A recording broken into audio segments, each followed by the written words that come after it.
Distinguished guests, our program will begin shortly. Please take your seats.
Distinguished guests, our program will begin shortly. Please.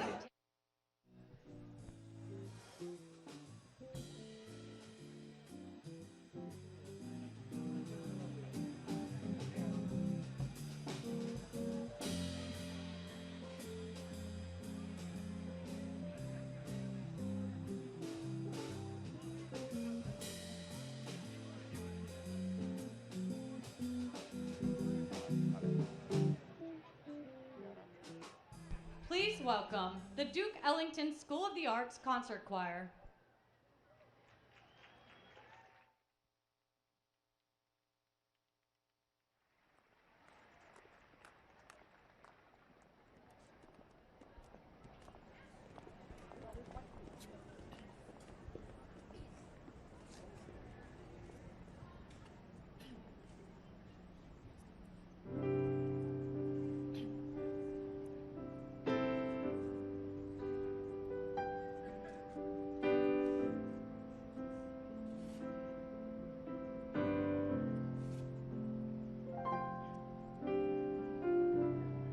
Broken down and tired of living life on a merry-go-round, and you can't fight the fighter, but I see it in you, so we gon' walk it out and move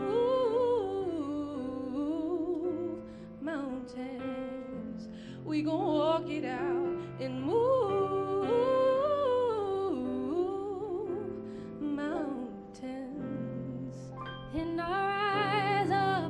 rise like the day, I rise up in spite of the ache, I rise up, and I'll do it 1,000 times again.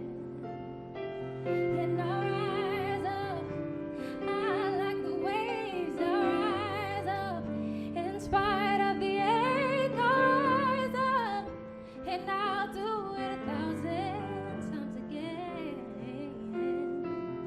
For you, for you, for you, for you.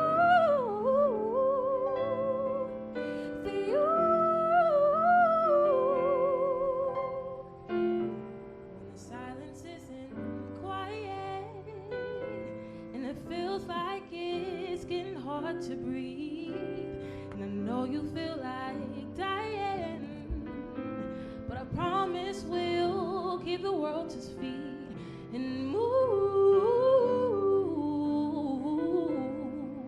mountains. We gon' walk it out and move mountains. And I'll rise up high like the waves, and I'll rise up in spite of the ache. I'll rise up, and I'll do it 1,000 times again.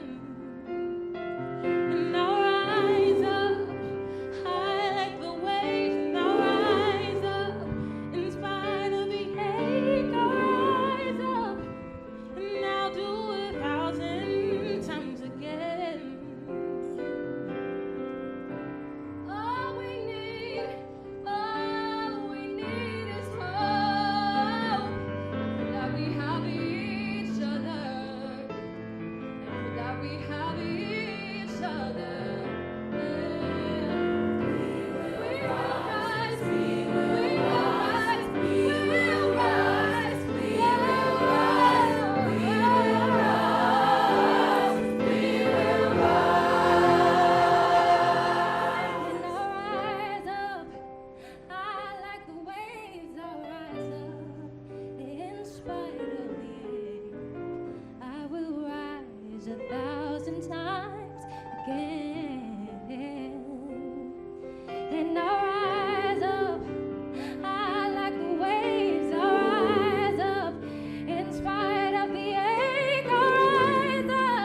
Distinguished guests, the President of the United States, accompanied by Jennifer Klein, Ada Limon, Nicole Matthews, Kyle Richard, and Ruth Glenn.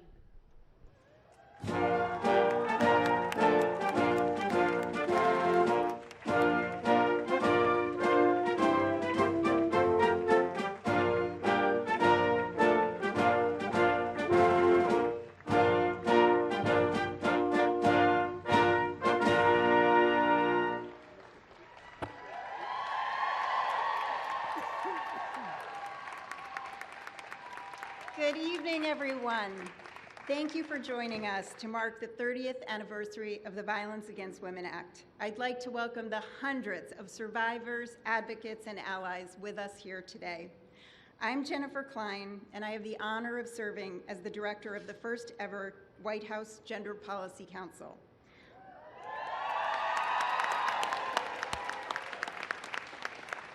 While there is still so much to do to end gender-based violence, today we reflect on the progress we've made over the last 30 years. When people were still whispering about domestic violence, then Senator Biden started a national conversation. He gave survivors a microphone they never had before, and he listened, and he forced others to listen. He stood up for women and girls, as he always has and always does.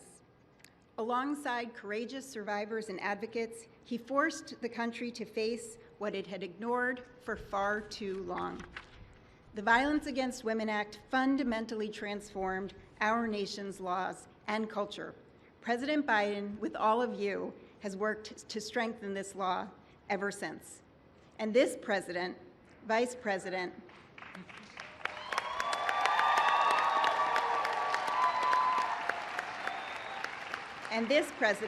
this vice president, and the entire administration are fighting every single day to end gender-based violence once and for all.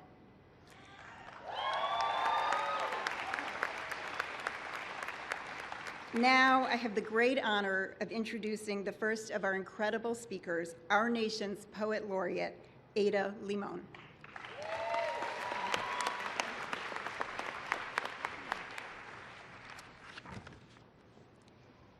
It is my great honor to be with you all today to help mark this important occasion. When I was first asked to attend today's ceremony, I thought I'd read a poem I had already written. But a few days went by, and I kept coming back to the significance of this day.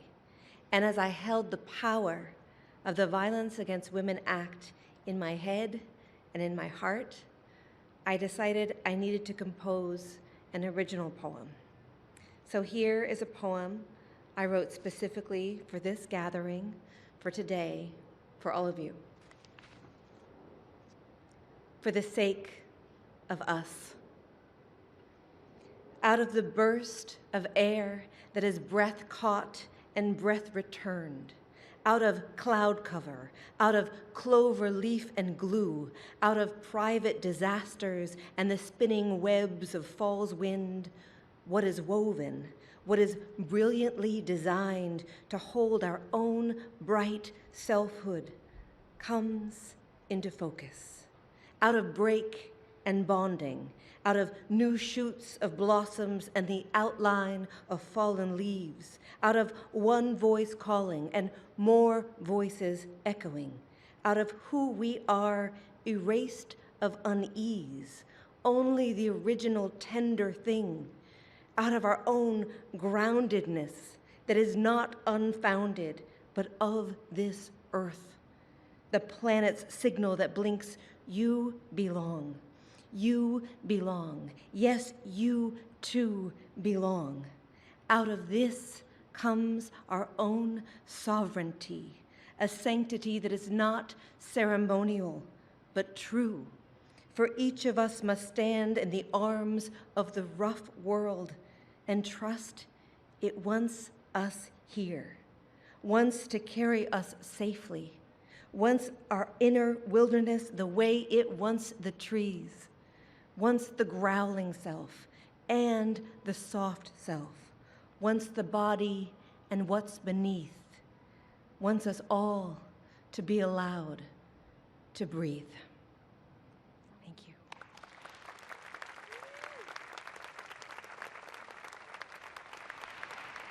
Please welcome Nicole Matthews.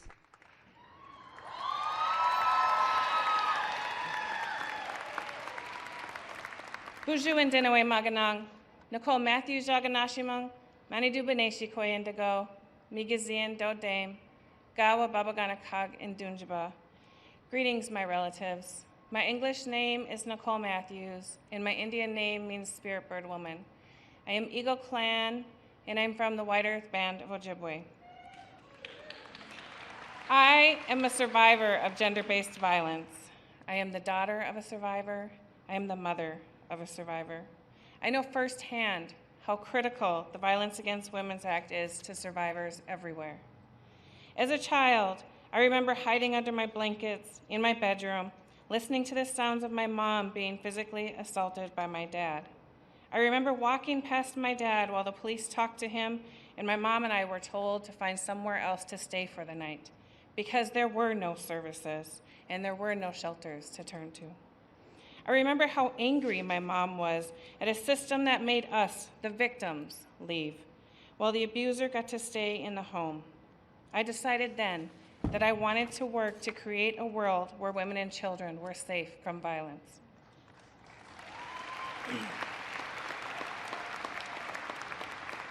Today, I'm the executive director of the Minnesota Indian Women's Sexual Assault Coalition. One of the very first tribal coalitions funded by the Violence Against Women's Act in 2001. I have been with the coalition since its inception, and thanks to VAWA, I've seen incredible changes over the years. I worked alongside our tribal coalition relatives to dream about what safety looks like for our tribal communities, and together, we have helped make those dreams a reality. Because of this historic bill, we now have special tribal criminal jurisdiction over non-Indian offenders. This helps to keep Native women and children safe. We now have protections for our LGBTQ two-spirit relatives. We have programs for transitional housing, shelter, and to address trafficking. We have tribal and culturally specific sexual assault services and legal services for victims, programs for immigrants, and for our relatives in the U.S. territories, not to mention our tribal set-aside. All that and so much more. I think back to that moment with my mom all those years ago, and although she is now in the spirit world, I know we're going to be okay. There are a lot of people out there that have our back, including one of our greatest champions, President Biden.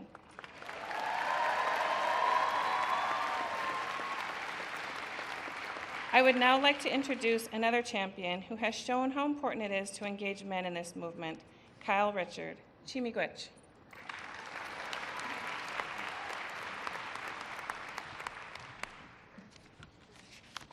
Hi, everyone. My name is Kyle Richard, and it's an honor to be with you this afternoon. When I was a college football player, I attended a party with my friends. We unfortunately came across a young man clearly trying to take advantage of a young woman. We did the only thing that felt right in the moment. We intervened. While trying to confront and remove the perpetrator, I was shot twice. But I'm still here.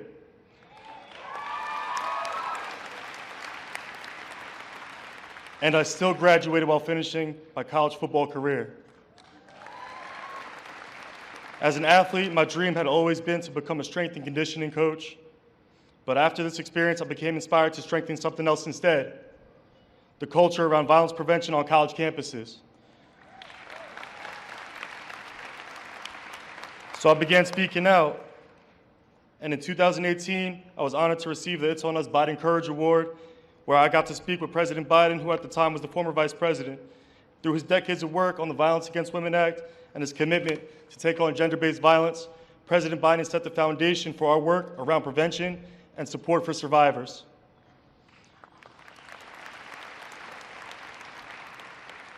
Now, as a professional, I'm back with It's On Us, I lead our work to engage men in the fight to end gender-based violence. And next week, our organization is celebrating our 10th anniversary.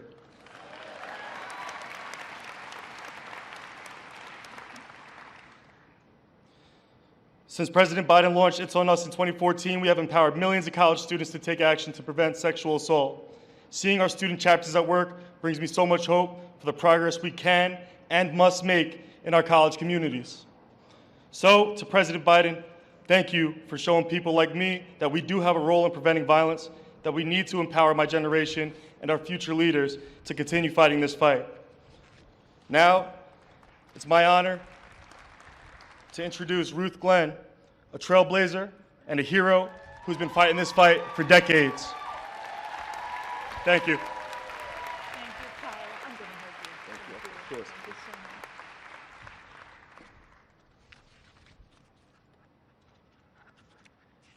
much. Good evening, everyone. Good evening, everyone. Good evening. Thank you. What a powerful moment this is for all of us. Today, we stand together to celebrate 30 years of progress, perseverance, and profound change. My name is Ruth Glenn, and I am the president of Survivor Justice Action. As someone who survived domestic violence before the Violence Against Women Act was passed, I know all too well the struggles that so many survivors faced in silence, myself included. In 1992, I was shot by my abusive husband, and I had no federal protections to turn to. The resources and coordinated community responses we now rely on did not exist at that time. I often wonder how different things could have been for me and for my son had VAWA been in place at that time. But like so many survivors, I have found strength by doing the work so that others would not have to experience what I did. Thanks to President Biden and VAWA, survivors today have more support, protection, and opportunities for safety and justice than ever before.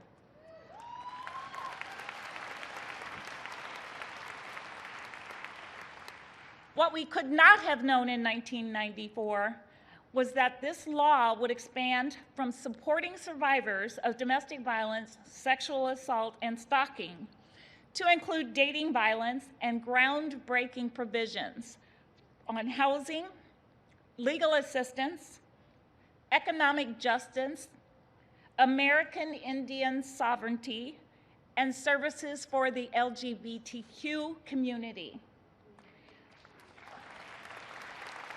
We've gone further than we could have ever imagined.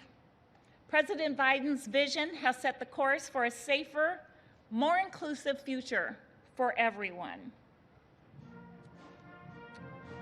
I want to take a moment to acknowledge the survivors and advocates who came before us and those who are with us today, including those behind me.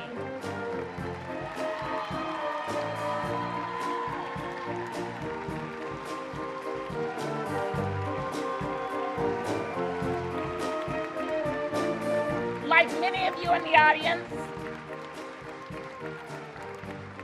the leaders you see on the staircase work day in and day out to support survivors in communities all across the nation. Their courage and dedication help push our entire movement forward.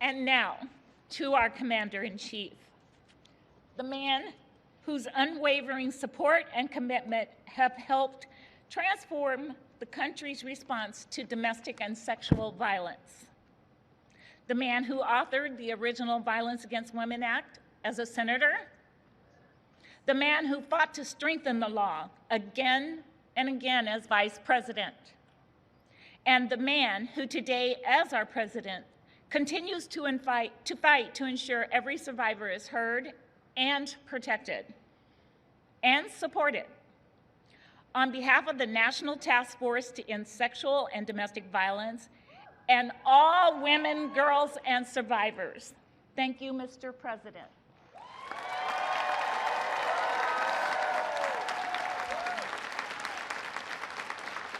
And now, it is my profound honor to introduce the man, the leader, who has championed this fight for over 3 decades.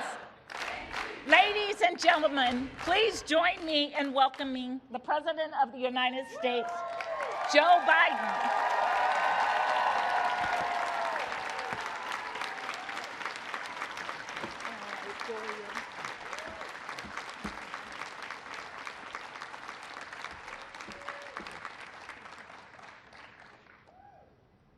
My name is Joe Biden. I'm Jill Biden's husband and Ashley Biden's dad. Thank you, Ruth, Nicole, and Kyle, for sharing your stories. Your courage literally inspires the nation, and we stand with you. The entire nation stands with you. You know, my daughter Ashley, the love of my life and the life of my love, she is, anyway, I'll go get, anyway. I get emotional when I talk about her. And thank you, Ada, and your beautiful poetry. It's also an honor to see so many friends, brave survivors, and devoted advocates. And thank you to the bipartisan members of Congress who worked tirelessly, and I mean tirelessly, to ensure and expand what we're doing here today, as well as the reason I put these glasses on, the sun's shining that way, and I want to see you all over there.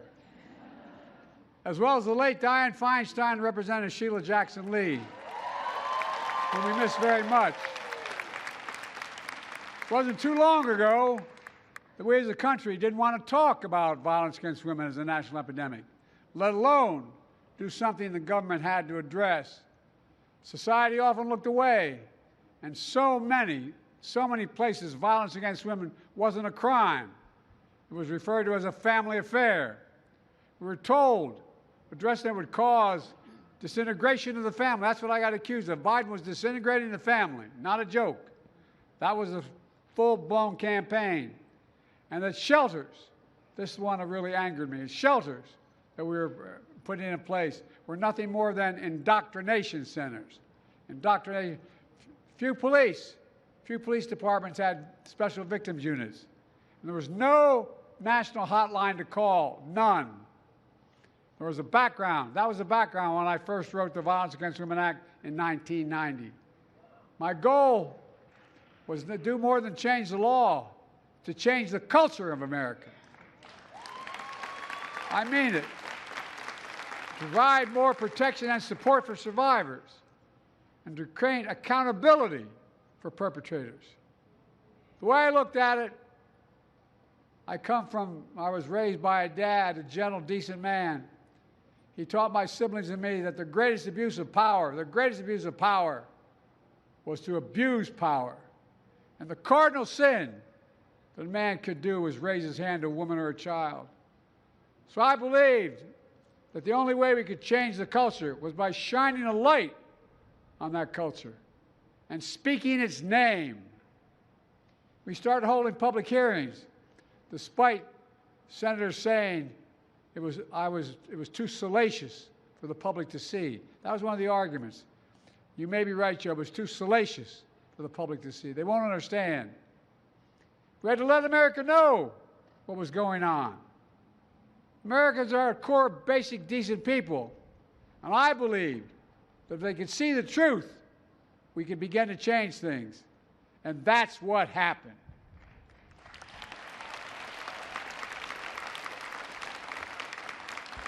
The Violence Against Women Act broke the dam of congressional and cultural resistance.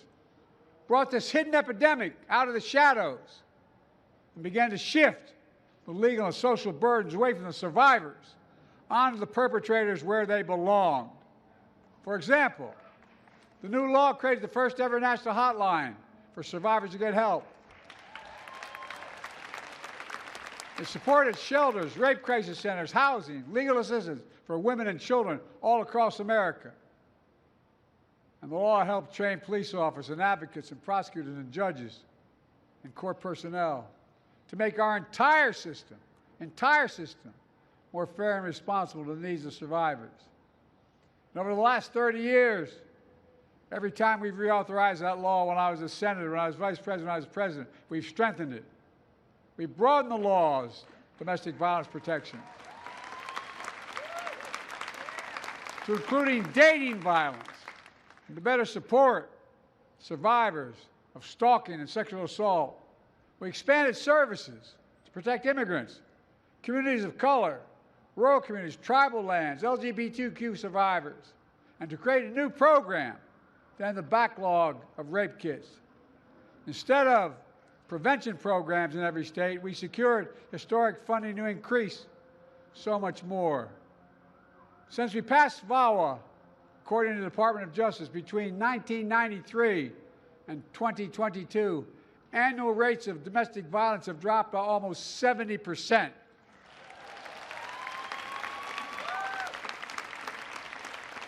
While rape and sexual assaults have declined by more than 55%. And our first ever domestic violence hotline has received over 7 million calls since 1996. It matters. It saves lives. Being able to pick up that phone and call. I remember the first time I listened in. I can hear him. I can see him. He's coming. Please, send somebody. Please, please, please. You know, there's always more to do. Let me just say the first and best decision I made when I was a nominee in 2020 was selecting Kamala Harris as vice president.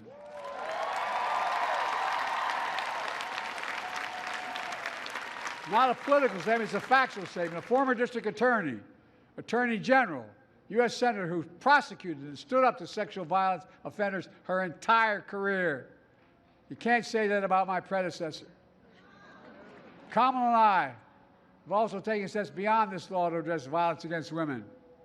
We know that during the pandemic, and you know it as well, domestic violence increased. That's why, through our American Rescue Plan, I directed $1 billion in supplemental funding to ensure survivors trapped in bad situations could get the support, including safe housing. We also passed the most significant gun safety law in 30 years that narrowed the so-called boyfriend loophole to include dating partners convicted of abuse who say they could not own a firearm. What a fight that was, but we won it. I signed a bipartisan bill, then was known as forced arbitration. Remember that? We hire you if, in fact, anything happens, you has to go to arbitration, you can't go to court. Prevented survivors of abuse and harassment in the workplace from getting their day in court. We ended that.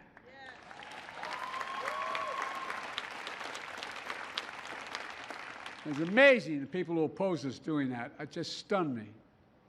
And to keep college students safe, we strengthened the protection under Title IX that my predecessor then weakened. Building on the work we started when I was vice president, when I launched the It's On Us program that Kyle mentioned earlier, we're increasing funding to prevent campus assault, sexual assault. It's important. And we've created reforms that fundamentally shift how the military investigates and prosecutes sexual assault and domestic violence, including independent prosecutors who now report outside the military officer command structure. And I want to thank Senator Kristen Gillibrand and Congressman Jackie Spears. Jackie here, I know Kristen couldn't be here. Jackie, if you're here, stand up because you deserve special recognition. I don't see you, but you may be out there. Jackie's leadership in this has made a big difference. For the first time, in nearly a decade. The rates of sexual assault and harassment within the active duty military forces are down, finally, down.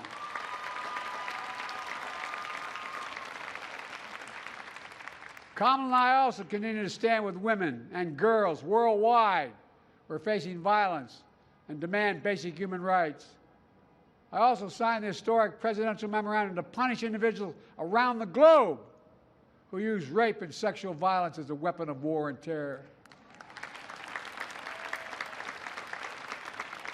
And we continue to condemn Russia for its widespread violent sexual assaults in Ukraine. Just as we condemn the terrorist group Hamas and its appalling, despicable acts of rape, mutilation, sexual violence in Israel on October 7th and against hostages in captivity. Silence and denial can hide much, but it can erase nothing. Nothing. Some injuries are so heinous, so horrific, so grievous, they can't be buried, no matter how hard people try. And today, I'm proud to announce the new significant actions. A record of nearly $700 million in grants this year alone to more than 40 VAWA-funded programs in states, tribal communities across the country. $700 million.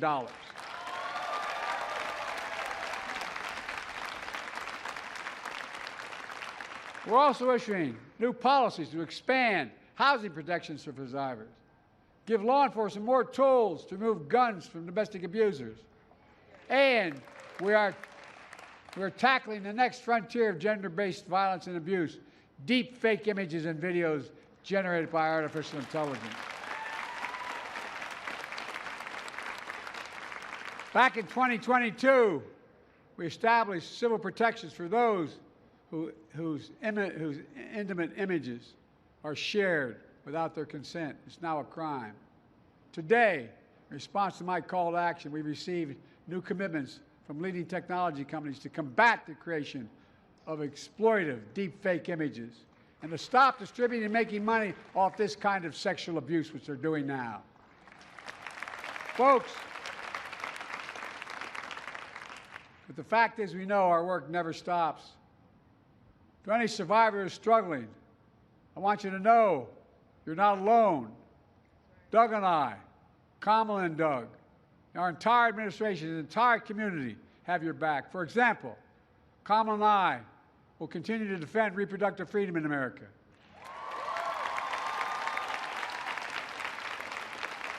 My predecessor is proud that he put justice in the Supreme Court to overturn Roe v. Wade. As a result, Republicans are criminalizing doctors, denying IVF treatment, turning women away from emergency rooms, forcing survivors of rape and incest to leave their states to get care. It is outrageous. In its decision to overturn Roe v. Wade, the Supreme Court majority wrote, and I quote, "Women are not without electoral or political power," end of quote. No kidding. No kidding. Talk about out of touch. Clearly, the Supreme Court and my predecessors have no clue about the power of women in America. Let me close with this. The Violence Against Women Act is my proudest legislative accomplishment in all the years I've served as Senator, Vice President, and President. I mean that from the bottom of my heart.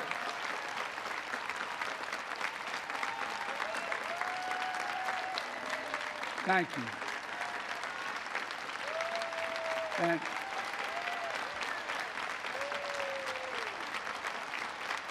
And I'm so proud, so grateful for the heroes I've met along the way, standing up here on these Capitol steps. We're here today and across the country. Women and men who run shelters and rape crisis centers, fighters and allies who stand up to industry titans to expose the truth, survivors who speak up for themselves and empower those suffering in silence. You've changed the nation. You've turned your pain into purpose. And your bravery and spirit are unbreakable. Because of you, and this is not hyperbole, because of you, we're a better nation than we were 30 years ago.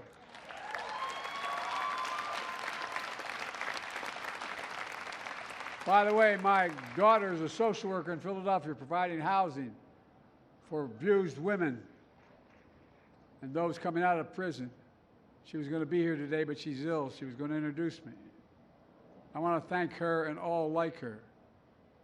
You all are the reason why, and I mean this from the bottom of my heart. I hear about what a terrible nation. I'm optimistic about our nation.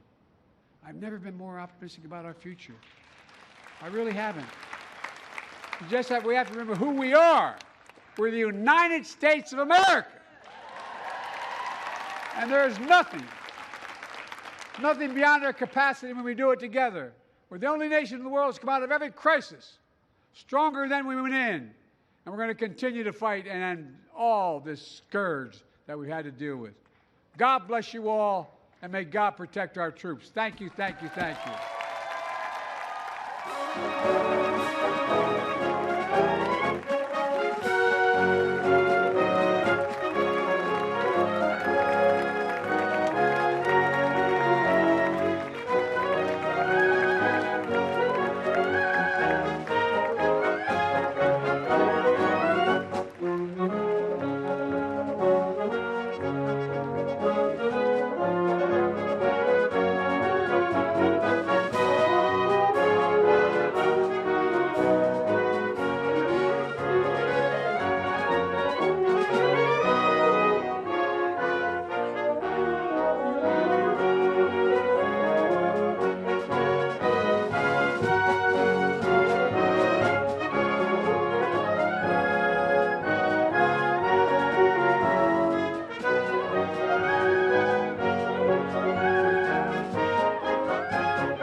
That's a lot of people.